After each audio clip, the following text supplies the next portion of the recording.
A phrase you all may have heard at some time in your life: I want to go home. The phrase is said by small children across the country when they're tired or sad or maybe just a little sick from too many snacks and too much fun. I want to go home. It's a phrase said by adults and young people when we've had enough of the world and we want to sit down or lay down and get away from the noise and the hustle and the this and the that, and if you're anything like me, to put on some sweats and a t-shirt and take off your shoes. So practically, we all know that home is a word for a place. We know the standard use. It's a place where maybe you go to sleep, or the place where you take off your shoes and leave them when you're not wearing them. But home is something more than that. And sometimes that plaintive cry, that I want to go home, that longing, is much deeper than a wish to get to some physical place where you can relax and wrap up in a cozy quilt and finally read that new book. Robert Frost has an often used quote, "Home's the place that when you go there, they have to take you in." I like that one. Oliver Wendell Holmes got a little more specific, saying, "Where we love is home. Home that our feet may leave, but not our hearts." They were both still talking a lot about physical place, where you call home. But James Baldwin took it in another direction. Perhaps home is not a place, but simply an irrevocable condition. And until I first saw Baldwin's quote, I never thought about the idea of home as a condition. Home as a condition of welcome. Home as radical welcome, welcome that you don't find anywhere else. Welcome no matter what. Welcome if you are tired or sad, or if you've just been sprayed by a skunk. Welcome for those days when you're dancing with joy and nobody can get a word in edgewise. Welcome when you feel sick and you don't want to talk. Welcome on the bad days where nothing matches and your hair stands up and you'd have one nerve left but it snapped a week ago. Welcome when your mind just keeps racing and doesn't want to quit and you can't stay focused. Welcome when your mind has quit and you just need silence. In Fool's Fate, Robin Hobb writes, "Home is people, not a place. If you go back there after the people are gone, all you can see is what isn't there anymore." I like that. It's got part of it. Right now, we live in interesting times. And there's a reason that's an ancient curse. For me, some days the world is a little too interesting. I'd like it to be a lot calmer. But we live in those interesting times. We're more connected than ever by our technology. I can get on a screen and talk to friends in Tokyo. But we're more separated than ever by our realities. New college grads can't always buy a place to live or even rent one. Every city has communities of people with no secure place to live or no place to live.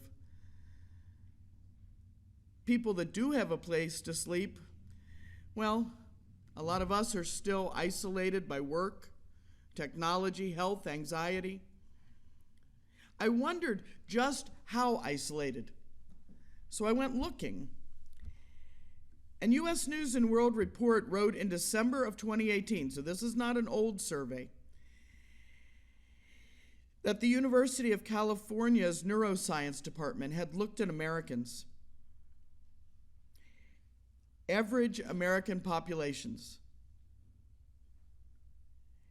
and they found that 3 out of every 4 people in that average adult population reported that they were lonely. This crossed all kinds of boundaries of race, economic status, lonely. This month's theme is curiosity. And if we really are curious about what it means to be a beloved community in the world, this is where we start. We start with the need to be welcome somewhere. The need, the animal need to be among others of our kind and to know that there is a place for us there. Our UUA has started this work at last. We've seen that white fragility is damaging to our welcome, destructive and oppressive to people. Our association committed to dismantling it. We've realized that the voices from the margins have to be heard, have to be welcome, have to be liberated, or that we have no community at all.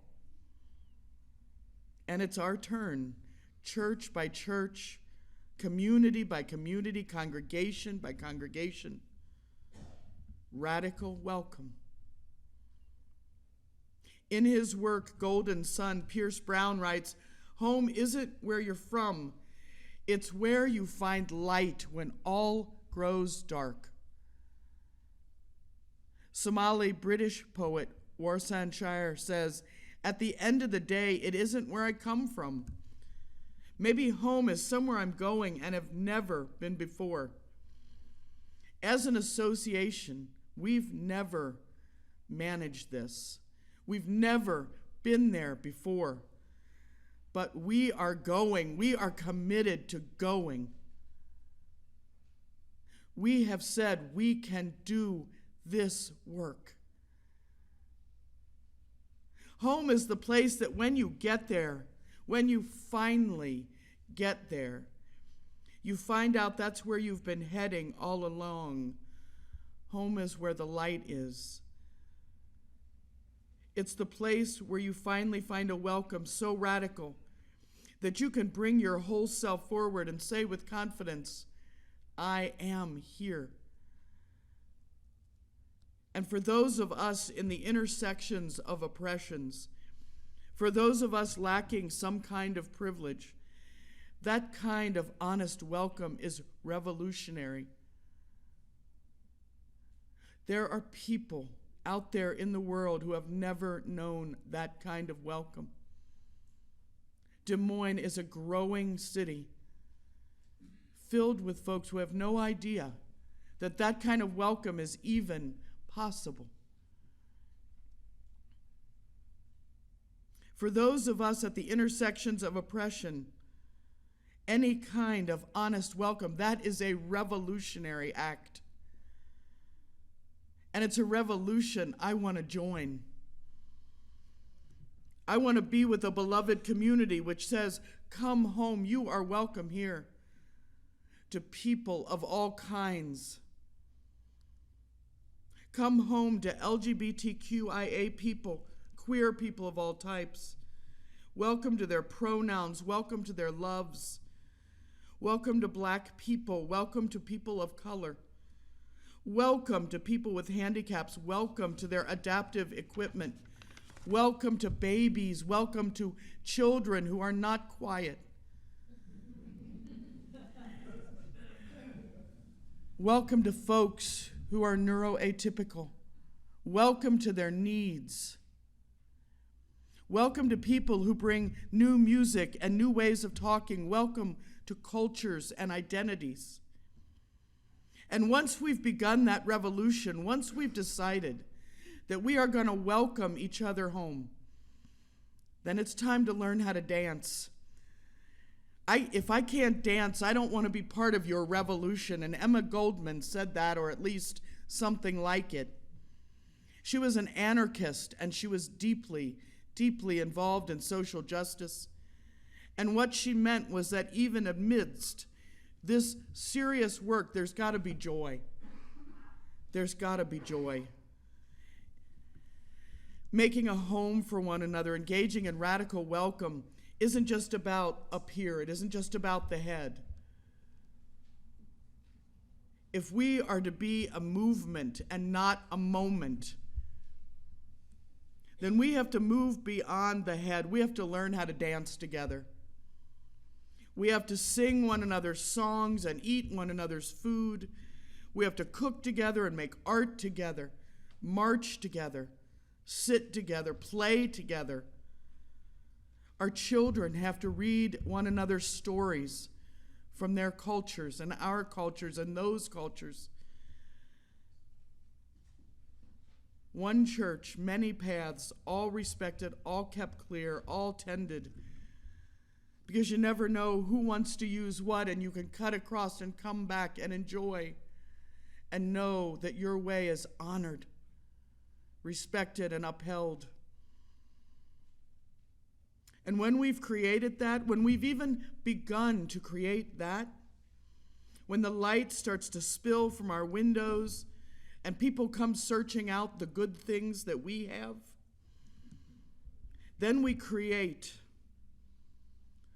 a place filled with dancing and singing. When we create a place filled with the sound of children, then we also leave it and we come into our community and our nation and our planet. With home to sustain us, we take the church into the world and we do the work of justice over and over again. We come into the world carried by reason, carried by science and belief in the power of the human mind. We come in carried by spiritual paths of many, many kinds. We come in with fact, we come in with mystery, we come in with nature. We come in together, and we can change the world. We can slowly make the whole world our home. Our times need us to move arm in arm, walking together and rolling together and sliding and riding and biking together, recognizing all those spaces which separate our beliefs, honoring the places where our cultures and our ideas run parallel but not the same. We are called to find within ourselves the strength and depth which underlies our beliefs, the burning hot coals of power that will drive us forward, the reliance on human hands and human hearts to do the work, no matter what powers our personal justice train. We are engaged in a great struggle for the liberation of us all, and it will be our ability to call forth the strength in one another that lets us succeed. Burn brightly, dance and sing and make art, write poetry. Be the revolution, be the change you need to see in the world.